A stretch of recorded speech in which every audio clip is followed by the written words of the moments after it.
Iya, sejauh ini saya merasa sudah cukup baik, Bu. Saya sudah menampilkan yang terbaik yang bisa saya tampilkan.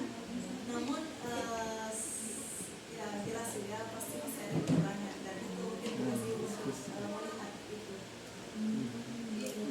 Masih ada sedikit kekurangan. Nah, menurut Ibu seperti yang disampaikan tadi masih ada kekurangan. Kira-kira di mana kekurangannya, Bu? Kalau saya mungkin karena jumlah siswa yang terlalu banyak ya, jadi kurang fokus ke sana. Oh, begitu. Jadi di saat Ya diskusi kelompok kadang-kadang karena mungkin jumlah siswa terlalu banyak kadang tidak apa ya, tidak kondusif lah untuk diskusi. Kadang ada yang bisa berbicara terlalu banyak, ada yang mungkin diam-diam saja memperhatikan temannya, terlalu pasif.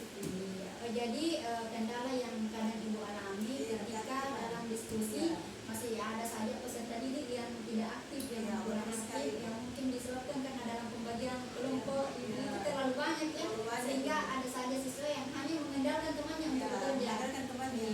Gitu ya.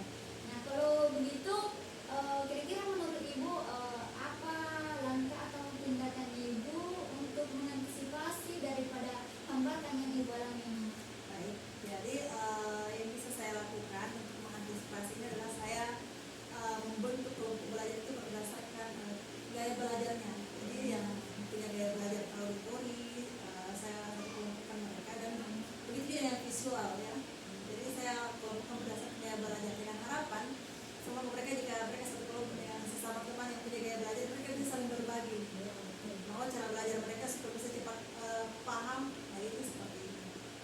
Jadi langkah yang akan Ibu ambil nanti membagikan peserta didik itu sesuai dengan minat belajarnya, gaya belajarnya. Karena ya memang Bu ya, tidak bisa dipungkiri karena kadang anak-anak kalau belajar itu sesuai dengan bakatnya itu tentunya pasti bersemangat Bu ya.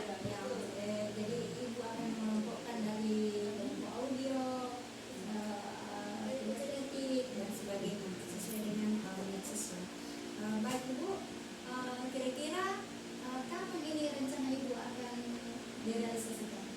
Kalau kapannya mungkin lebih bagus kalau secepat mungkin ya, karena kita harus ketika mengetahui ada kekurangan kita di situ harus segera diantisipasi supaya selanjutnya itu pembelajaran akan lebih maksimal lagi.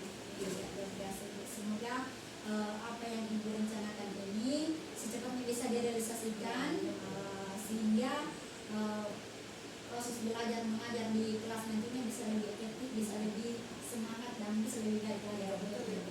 Ya, luar biasa Ibu. Baik, saya rasa cukup untuk pertanyaan saya, Ibu Ratna.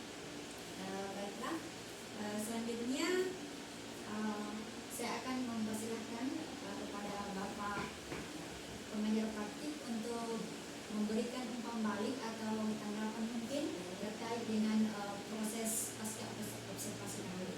Silakan Pak. Baik, terima kasih. Assalamualaikum warahmatullahi wabarakatuh. Waalaikumsalam warahmatullahi Jadi setelah saya mendengarkan kemudian memperhatikan proses percakapan dalam kegiatan pasca observasi, saya melihat bahwa dari langkah-langkah proses coaching itu sudah sesuai, mulai dari tahap refleksi sampai kepada rencana tindak lanjut. Nah, kemudian saya juga melihat bahwa pertanyaan-pertanyaan yang diberikan oleh coach kepada coach itu sudah memenuhi standar daripada pertanyaan coaching, sehingga coach ini mampu menyampaikan segala hal-hal mulai dari apa yang menjadi